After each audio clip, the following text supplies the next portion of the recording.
Hello, I'm Shivani. Welcome to my channel. Today we'll do the poetic devices of the poem A Roadside Stand by Robert Frost. Let's find out the figures of speech used by the poet in the lines starting from the little old to dole of bread. The first one is imagery. The phrases little old house and little new shed give a clear picture and create mental images of the old house and the new shed. Next is repetition. The word little has been repeated in the first line. Can you see it? Now the next is personification. The phrase pathetically pled gives human qualities to the roadside stand. It suggests that the roadside stand is pleading or begging for attention and go along. Metaphor. The phrase flower of cities has been used to describe or compare the essence or vitality of the city life. The next figure of speech is transferred epithet. Example is polished traffic. Here the adjective polished has been transferred from polished cars. We usually use the adjective polished for cars, but here the adjective polished has been used for traffic, referring to classy city dwellers or the refined city dwellers. Then we have personification with the mind ahead.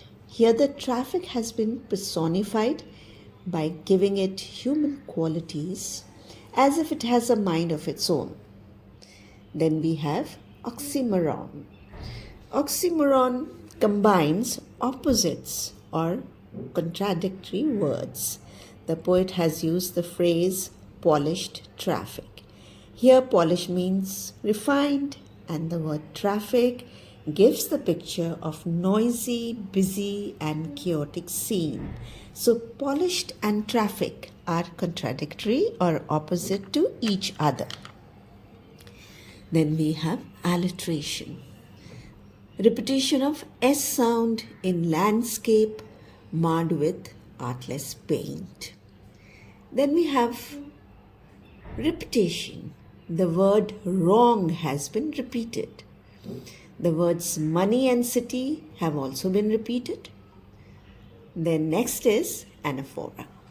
It is the repetition of a word or a phrase in the beginning of successive clauses or sentences. Here the poet has repeated the word or in or crook-necked or beauty rests. Can you see that? Then we come to the next one, imagery. Crook-necked, golden squash creates a clear picture of the squash in our mind. When we read these words, we can visualize, right? Enjambment. When a phrase or a sentence continues from one line to another, you'll notice enjambment has been used throughout the poem. Now let's look at the lines from the hurt to keeping from us. Personification. Personification is attributing human qualities to non-living things and animals. The poet has described the scenery capable of feeling hurt in the hurt to the scenery. Now who's feeling hurt? The scenery is feeling hurt. It has been given the human qualities. Then alliteration. Repetition of S sound in so much is the trusting sorrow. Then we have metaphor. The life of the moving pictures is compared to the glamorous life shown in the movies. Then now let's look at the lines starting from it is to ancient way. Alliteration. Repetition of G sound in greedy good doers, B sound in beneficent beasts of prey, S sound in swarm over their lives. Repetition of the word sleep in How to sleep? They sleep all day. Then metaphor. The phrases greedy good doers and beneficent beasts of prey describe and compare these greedy people. Hyperbole, teaching people how to sleep, they sleep all day, is an exaggeration of the result of teaching, that is, they start sleeping the whole day. Is that possible to sleep the whole day? Now, sometimes too, didn't it see? Transferred epithet. Selfish cars. Instead of saying selfish people, the adjective selfish has been transferred to cars. Alliteration. Repetition of S sound in sound of stopping cars. Metaphor. The phrase sadness that lurks near the open window metaphorically conveys the sadness and disappointment of the poet. Personification.